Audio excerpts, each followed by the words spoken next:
Hello, I'm Harry FleuTV. Remember, it's me, you don't have to. And for today's nostalgia reactions, I've combined 4 creepypasta stories I grew up with, and I'm going to listen to them all in one. Now, some of these stories really frightened me as a kid, so I figured, why not use these for nostalgia reactions? Because I grew up with these, two of them are narrated by CreepsMcPasta'e, and the other 2 are narrated by Mr. Creepypasta, my favourite narrators. Let's begin.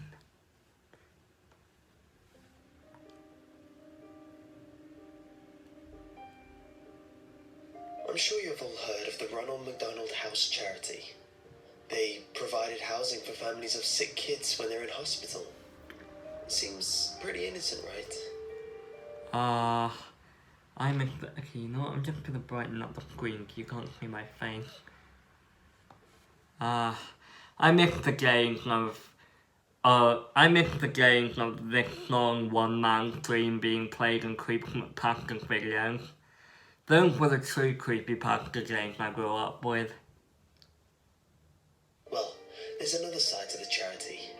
There's another type of Ronald McDonald House, one that not many people know about. There's one in most big cities. You won't find it by looking for it. It doesn't have an address. It doesn't have a sign above the door. It doesn't even have windows. No, the only way you'll find it is if you're taken there. Wow. That's how I found it. I've never met my real parents. I've been in and out of foster families and group homes here in Detroit since I was a kid. I'm 15 now, and I'm what they refer to as a bad kid. Always causing trouble, always getting thrown out and placed with another unsuspecting do-gooder who... Hey, better to adopt a naughty kid rather than a Mary Sue, am I right? who thinks they can help me. I always prove them wrong. My caseworker sat across the black metal table, looking wary and frazzled. On the table between us was a thick letter-sized brown envelope. My case file. Well, your reputation has preceded you, she said. And now you only have 2 options. Military school in Lansing, or the Ronald McDonald House. To be honest, I'd rather if that were me, I think I'd rather... That would be a difficult choice, but in terms of, fear, I think I'd choose the military school because I hate clowns. So that's a nope for the Ronald McDonald House for me. Which has miraculously cleared you for acceptance. I don't have the patience for drill sergeants and 5 AM reveille. And how bad could a halfway house named after a fast food clown possibly be? Ronald McDonald House it was. Dark clouds loomed over me the day I climbed into the back of my caseworker's I'm getting town car. goosebumps, guys. My few belongings in a backpack, and the clothes on my back. That's all I could take. One of the few belongings I had was a photo album, filled with pictures of all the foster families I had been with. It was nice to remember some of them, even though I had royally screwed it up each time. I have had a few cases who went through Ronald McDonald House, the caseworker said in the front seat. Things went so well for those kids, I never had to transfer them anywhere else. In fact, the house took over the case files and everything. Oh, that's creepy. We drove into downtown Detroit, past all familiar landmarks. I'd been thrown out of one foster home just outside town because I snuck into downtown Detroit with some neighbor kids to sneak into a dive bar. Good times. Well, here we are. The car came to a stop. I looked outside the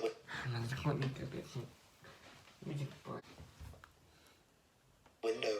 We had parked in front of a tall, grey, windowless building, sandwiched between 2 other industrial buildings on a narrow city street.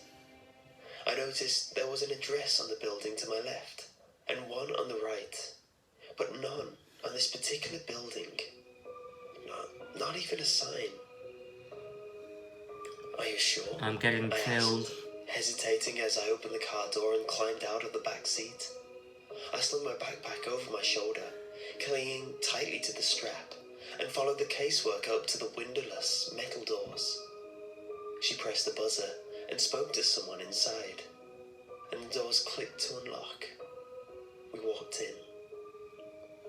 As soon as the metal doors closed behind us, I noticed the pin-drop silence. It was that sort of silence that was so oppressive and empty it almost deafens you.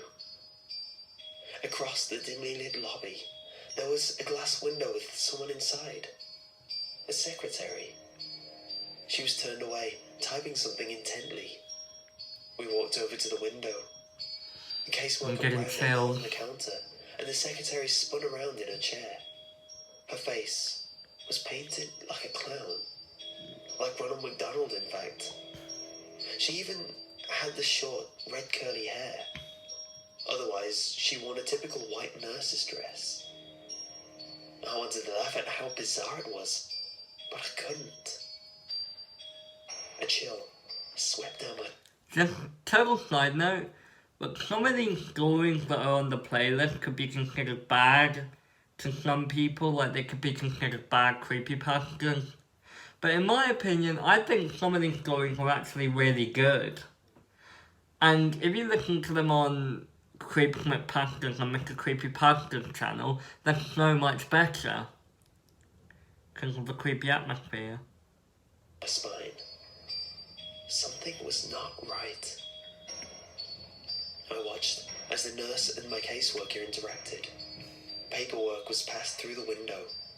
The caseworker slid my case file under the glass as the nurse slid her some papers to sign.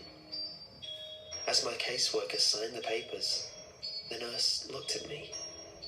Her smile should have been warm and welcoming, but all I saw in her eyes was hunger.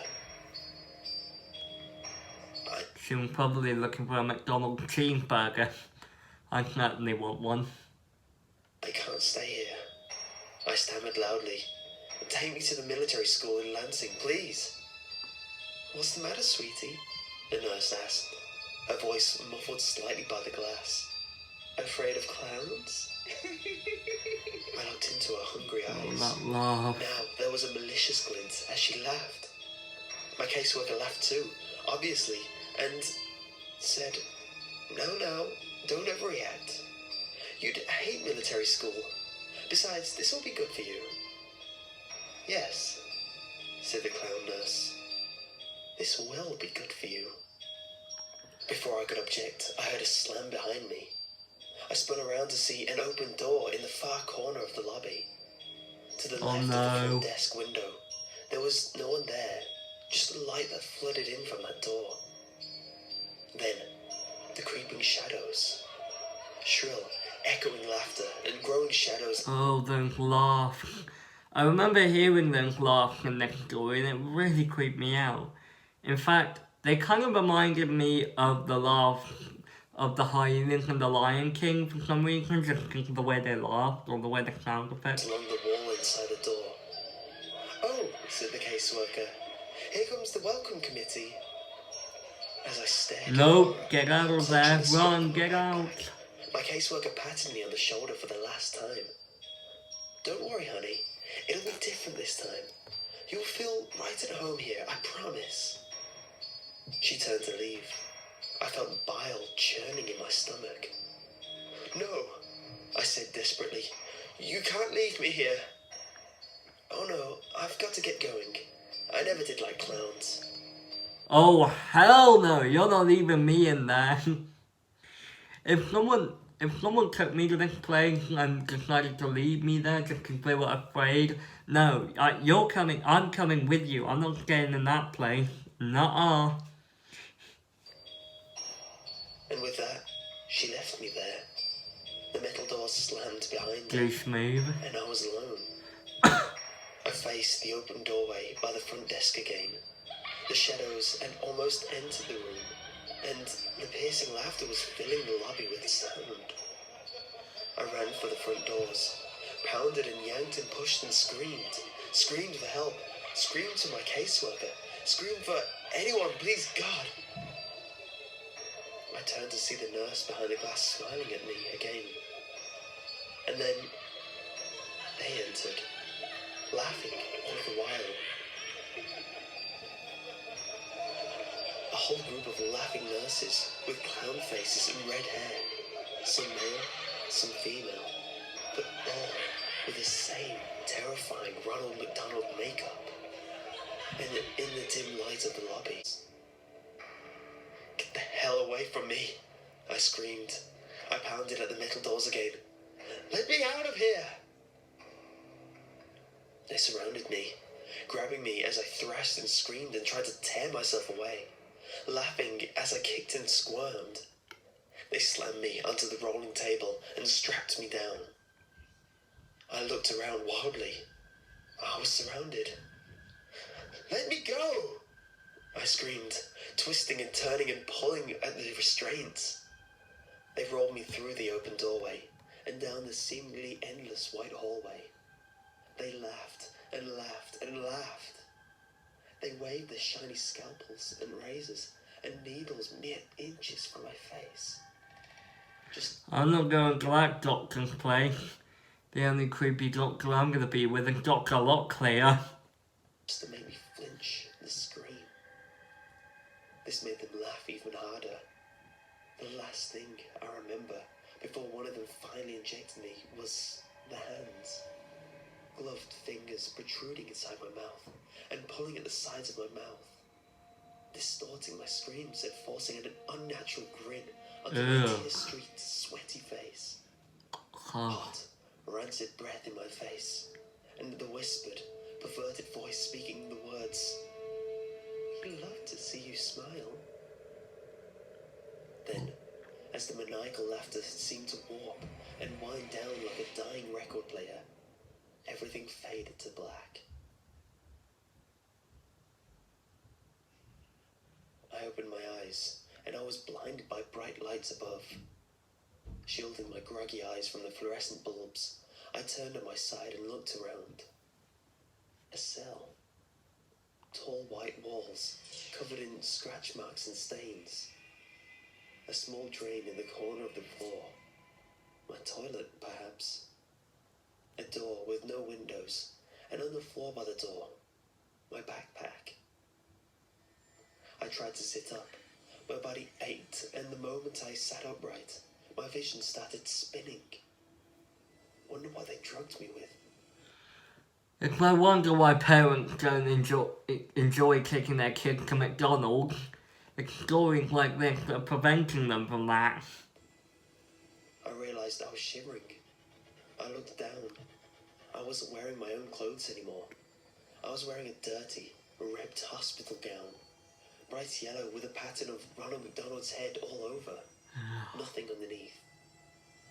I heard faint, muffled sounds from somewhere in the building. My vision was beginning to stabilise, but my body still felt like rubber. I sank to my knees and crawled over to my backpack. Before I got there, I tried to open the door. As expected, it was locked. I slumped onto the floor beside my backpack and unzipped it. All that remained inside was the photo album. They'd taken my notebooks, pens, and my cell phone. Of course they did. I warily opened the photo album, but instead of the photos that had been in there, photos of myself with my previous foster families. Photos where I had attempted to look happy and hopeful, even though I knew I wouldn't be there for long. Instead of these photos, they were like crime scene photos. And in each one, I recognized one of my foster families, brutally murdered and covered in blood. My heart raced and my stomach churned. I began to turn the pages quicker. Each page a new photo, a new family, new carnage.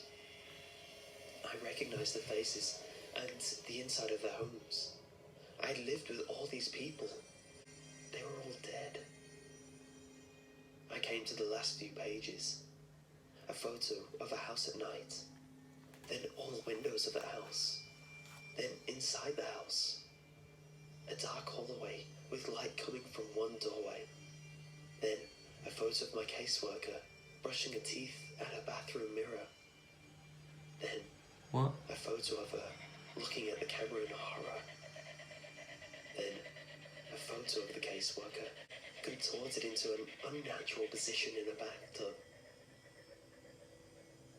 I turned to the last page.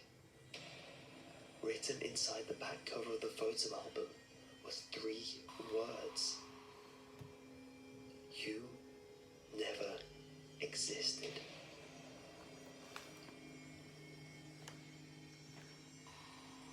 I felt bile rising in my stomach. Wait, so is it the... So I don't get it. Was it the clown nurses that murdered the foster families? Or was it the caseworker? I don't get it. Yeah, someone tell me in the comments what this actually means, and in the story I never really got it. Like, did the clown nurses just murder the foster families just so they could have the boy? Sounds familiar. I threw the book to the ground and crawled over to the hole in the floor and vomited. They were right. Having killed everyone who ever knew me, it was as though I never existed. I heard more faint screaming in the distance. I knew I had to get out. I wiped the vomit from my face with my hospital gown and crawled back over to my backpack. Hopefully, they hadn't found my secret weapon. I unzipped the front pocket and reached down into the very bottom, my fingers scraping the fabric. Sure enough, there they were, flush with the seams in the bag, nearly undetectable. The pins I used for picking locks. I told you, I'm a bad kid. I leaned against the door and listened. I could hear footsteps approaching, but just as soon as they come, they faded in the other direction. I knew I had to work fast. I jiggled the handle with one hand and picked the lock with the other hand. It was surprisingly simple. Holding the handle, I slowly pulled myself to my feet. I could maintain my balance now. I pulled the door open just a crack. A clown nurse darted past. My heart almost stopped, but his footsteps didn't slow or change and soon faded. He didn't notice me. I poked my head around the door, seemingly endless white hallways in either direction. The distant screams grew louder now, coming from all around. Taking a deep breath, I stepped into the hallway and closed the door behind me. I decided to go to the right, passing doors identical to the door I'd been in. I heard the screams and sobbing coming behind each one. I stopped for a moment at one door. I stopped for a moment. Play Place was written in tall, thin letters across the width of both doors. I heard more screaming coming from within. The screams of multiple people. And laughter. The insane, shrill laughter of the clown nurses. I shuddered. Well, that's what children sound like when you tell them Father Christmas isn't real. I was afraid to find out what sort of torture was happening inside. Please don't come after me for saying that, parents. And I knew I had to keep moving. I saw a door ahead with a stairway symbol. I headed for it. As I opened the door, I glanced behind me and saw 2 clown nurses emerging from the play place room. Their white nurse outfits were covered in streaks of blood. I quickly shook myself into the stairwell, hoping they hadn't noticed me. The stairwell was dimly lit, with cement walls and rusting railings. I looked behind the door I had just closed. There was a red number 5 on the door, so it must have been the 5th floor. I decided I had to get to ground level. Each footstep echoed as I began to descend the stairs. I couldn't hear the screaming anymore, just a low, deep humming sound like pipes in the walls. It was a welcome respite. I finally came to the door numbered 1. The staircase seemed to descend a few floors lower, but I stopped here and slowly peeked through the door. More white hallways. No clown nurses to be seen. So far, so good. I stepped through the door and walked into the hallway. I noticed I couldn't hear any screaming on this floor, just the buzz of the fluorescent tube lights above. I came to the end of the hallway and another set of double doors. A large red cross, the kind you'd see on a lifeguard stand or at a first aid kit, was painted across the width of the doors. I pressed my ear against the door. All I heard was a slow, rhythmic pulse like a machine at work, and faintly, a beeping sound, like you'd hear in a hospital room. I knew I shouldn't open the door. I knew this wasn't the exit. I knew I should keep looking, but I had to see. I turned the handle. It wasn't locked. I peeked inside. It was a cavernous white room. Fluorescent lights flickered and buzzed. I saw wires hanging all around, and hanging from the ceiling in rows. Kids. You know what? If I react to all 4 of these, it's gonna take probably all night to react to. So I'm gonna react to this one, then the next one, and then I might just react to the other 2 last night, like I did with the Kia. Affixed to the ceiling, literally crucified.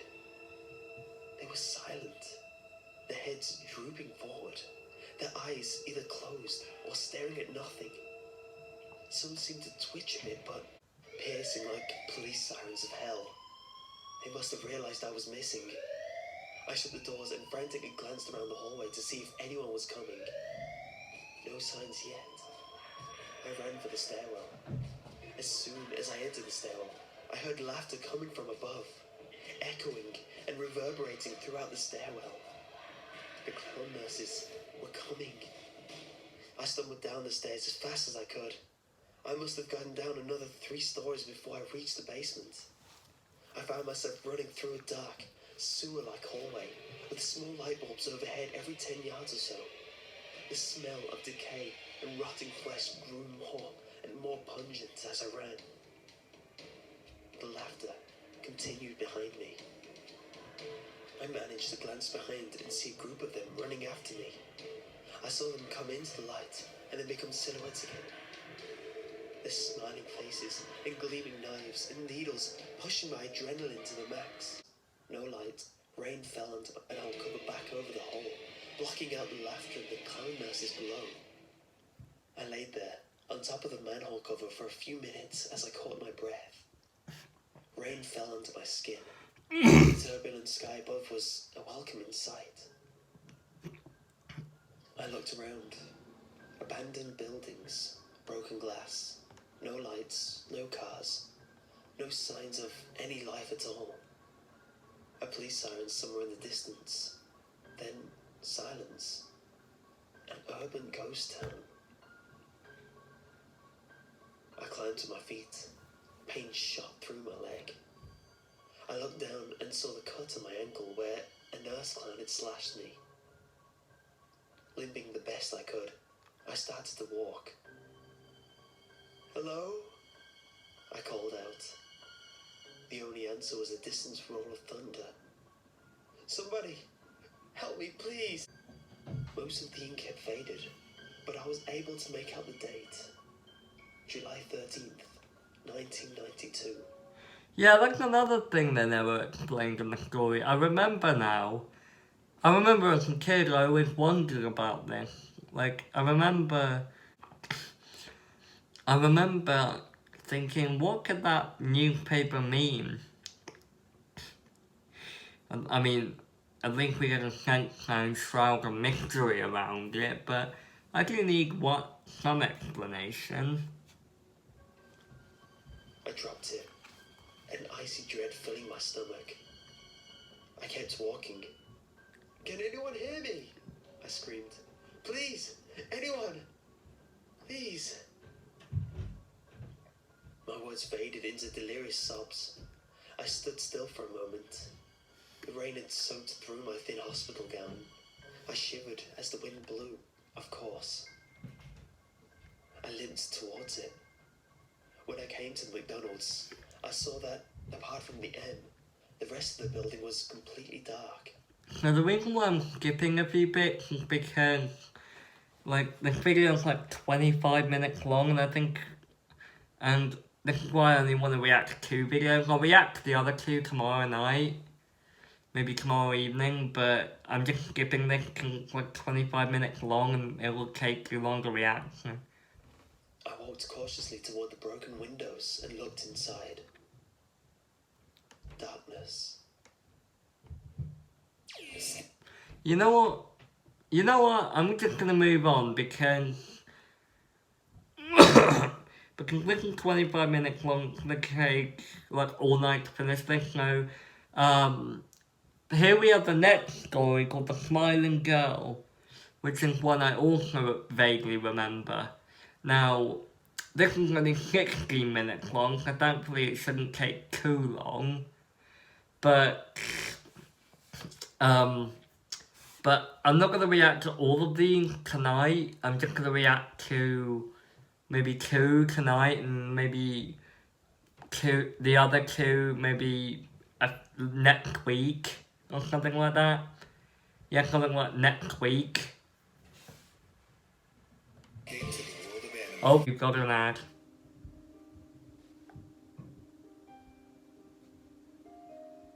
I don't know what to do anymore. I'm so scared.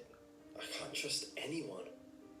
I went camping about 3 weekends ago in the Huntsville Nation Forest in Texas. Me and 3 friends that came home for the weekend. They were all in college and usually we all get together at least once a year, old friends from high school. For the camping trip, we planned to go backpacking deep in the forest, live off of fish that we catch and animals that we can trap.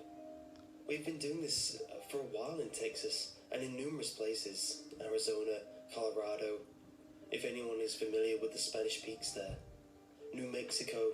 So, we're pretty much used to anything you'd encounter out there. It was my turn to pick where we went camping, so I chose Huntsville. More accurately, it's Huntsville, New Waverly. So we drove up there, park our car in the camping park spot, and start walking off into the forest. We had some laughs along the way, everyone catching up with each other's lives. We walked until it started to get dark and set up camp where we stopped. Everyone gathered wood to make a fire and we set our tent up. And we do what we always do, try and scare each other with weird stories. Around this time, we started to smell something very faint. It was noticeable, but not overbearing. We couldn't put our finger on what it was, so we just carried on. Mike had to pee, and he walked off in the forest. A second later, he come running back, pee all down his jeans like he missed really bad. Immediately, we all crack up and throw some jokes at him. Then we noticed he was white as snow and trying to catch his breath. He starts screaming for us to follow him and runs off. We all get serious and go follow him, not knowing what the problem was. We start to hear a faint scream and crying in the distance in the direction we were running. It was pitch black away from the camp, and Mike had the only flashlight. We left ours at the camp. He had his from his trip taken away. So, at this stage, we didn't have much choice but to follow the light, which was frantically pointing here and there in front of him.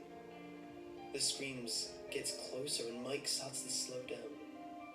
We then noticed a ratty old cabin that looked like it was abandoned, except for a faint light we could see from one of the old mildew-covered windows.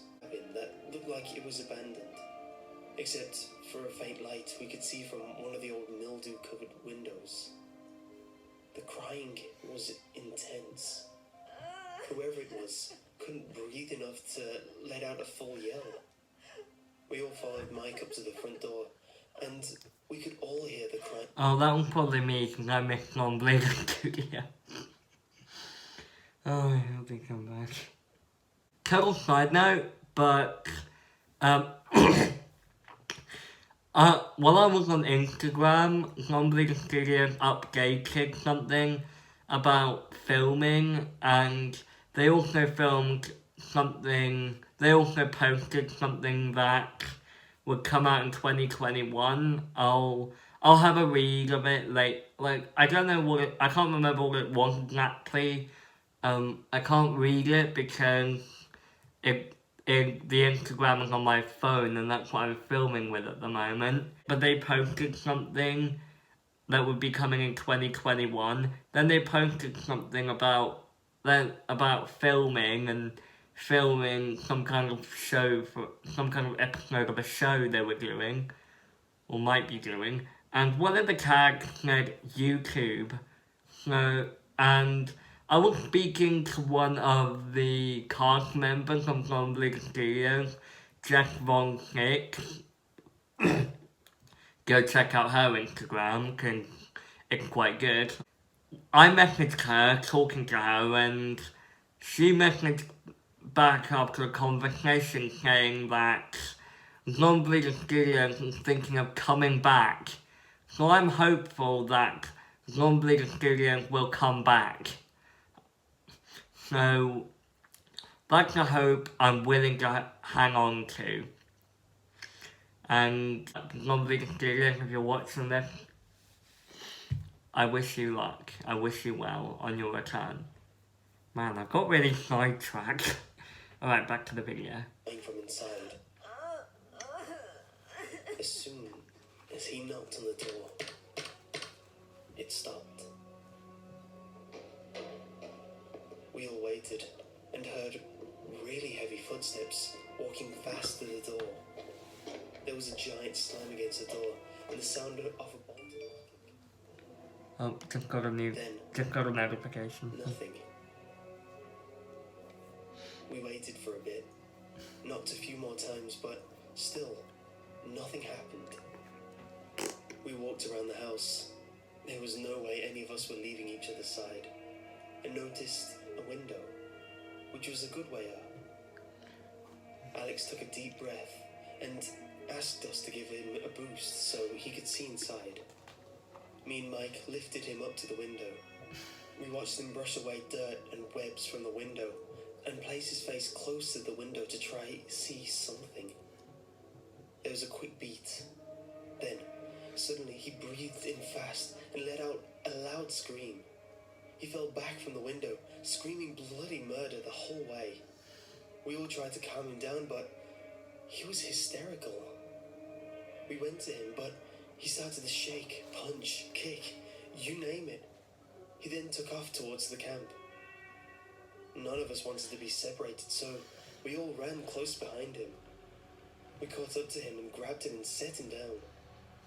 The fire was dying out, so I grabbed some nearby wood that we collected and added it to the fire. Went back to Alex and we all tried to calm him down. He wouldn't. He kept screaming and was breathing so hard that he eventually fainted. Looks like someone's been checking out the Creepypasta fandom. All of us are terrified now, and we all kept the fire high until sunrise. Periodically, Alex kept waking up, screaming just like before. By sunrise, he was up and looked catatonic, just mumbling to himself and whimpering. Me and Mike decided to go look at the cabin now it was daylight. We searched where we thought it was, except there was nothing there. Nothing at all. The indistinct smell from last night had now grown into a very strong smell of something dead, something stale. We headed back to the camping site. When we got there, we found Alex had chewed into the side of his face and swallowed so much blood that he was throwing up. Oh, what? John was at his back. Is that possible? Like he was about to die from exhaustion. I guess we all looked that way. I just didn't notice until I saw his face. Alex said quietly that we need to leave. Now. We all started to pack up the tent. It started to rain really heavily. It was about noon, and the sky started to grow really dark. Alex started to go into a panic. He went and grabbed a big stick and yelled at us to leave it and leave now, or he'd knock us out and drag us out there himself. Wow. Mike started to yell at him, and they started to fight. We broke it up and finished packing, and then started to make our way back. After a little while, we arrived at a creek we had crossed the previous day, only it was flooded over, and the water was moving too fast for us to cross it. Alex started to scream again, yelling at Mike for taking his time packing up the tent when we could have gotten out of here. This went on for a little while, until we finally convinced Alex to calm down and tell us what happened. He said, as soon as he put his face to the glass, a face on the other side did the same thing, and started to smile really big. It had dark eyes and a mouth which was much bigger than Alex's. As the smile got as large as it could, a giant shadow behind it swung something down and sliced its face off. The face was stuck to the window, and he said it started to laugh quietly as it slid down. Mike, still annoyed, and though he wouldn't admit it, began to freak out, started to argue with him again. We eventually started to follow the creek for a way to cross. We then started to see toys floating in the creek. Really old toys, old Barbie dolls and baby dolls. This wasn't like any old trash floating in the creek though. One washed towards the side and Mike picked it up. It had some kind of voice chip that was dying and started to say some gurgling words we couldn't understand, followed by its sad excuse for laughter. Then it sounded like it was whispering. We thought the batteries must be dying. Man, these were the good old days of CreepsMcPasta'e's channel, when CreepsMcPasta actually used sound effects in his stories. I really miss that. Like, that's what I loved about CreepsMcPasta. He would always make scary stories all the more scary just by using whatever sound effects he has or gets from other sources. And I'm impressed. I miss those games, and it's CreepsMcPasta's choice, I know, but I kind of miss the games when CreepsMcPasta would play one man's dream in the background and use some kind of haunting sound effect that he uses in the video. Man, I miss those golden days. He threw it down. We kept going, and the sun was starting to set. Alex was freaking out more now, and was whimpering and breathing heavily. We all started to see shadows moving behind trees, something we all called BS on, until we were all seeing it. It was barely light out, and we stopped as we see the cabin right in front of us. None of us knew what to think. Mike said, "This is bull, I'm going in there." Alex tried to stop him. We all do. All of us just wanted to go home. Mike tells us all to get lost, to do our own thing, that he doesn't care anymore and this is all bull. We start to hear hundreds of the same sort of Barbie dolls as before, laughing, whispering and trying to sing. We started to move forward past the cabin, all of us, and kept pushing forward. We smelled something dead in the air, something stale, the same something as before. We started to hear something crying and something screaming. We kept on going. We eventually crossed the creek and left the woods. We get back to our vehicle and got in. As we head towards the detour, it seems to be small, bumpy dirt road going into the woods. We then see a young girl come up to us. She looks like she was in trouble, young and pretty. She approaches the passenger side door, and she looks like she's really drugged up or beaten. Alex doesn't roll down the windows, nor does he open the door. She reaches for the handle, and he immediately locks it. She then puts her face in the window and starts to smile really big. We floor it. Alex starts to cry and scream, and we're all breathing heavy. We finally cut on the street that takes us to the 45, and we take it the whole way. When we get back to my apartment, everyone doesn't know what to say, and we all break apart and go our separate ways. Mike messages me later and says he's going back. I try and convince him not to, and all he does is say it was our minds and that we were screwing with him. I think he just went to prove himself that he wasn't scared. Idiot. I can smell that stench everywhere now. Like, I hate that kind of person in the horror story that go, I'm not scared, when they clearly are. That's the kind of person that makes stupid decisions like that. Like, if you look at Clown House, you'll see what I mean, because the protagonist, Casey, goes out the house, then he goes back in just to prove he's not scared and to face the clown himself. Like, if that was me, I'd be out of there and darting for the police station or the neighbour's house. I don't go out anymore. I just stay in and don't answer the door. Last week, everyone I met was acting really strange. People that I knew for a long time and total strangers.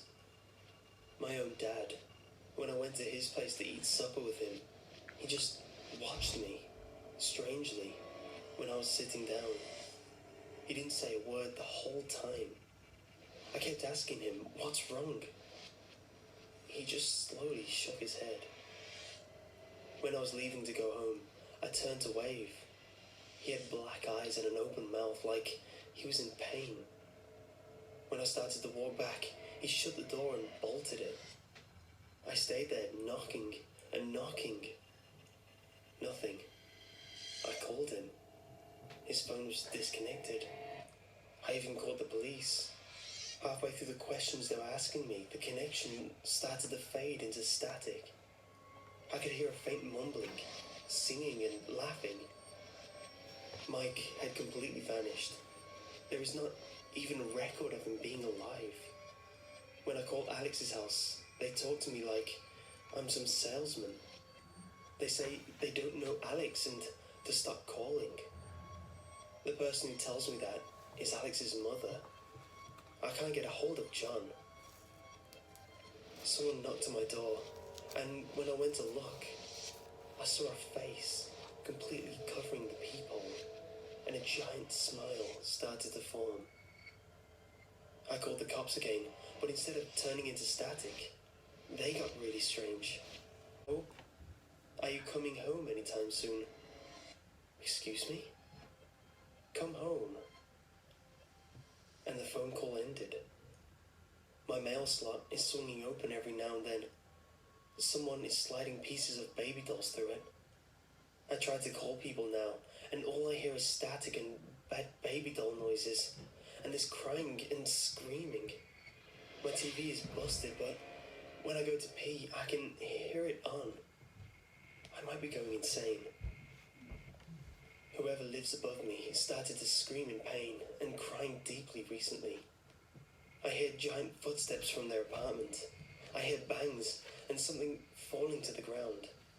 From the neighbours to my right of my apartment, I hear what sounds like a baby that never gets tended to. And then it sounds like a baby doll whose batteries are dying.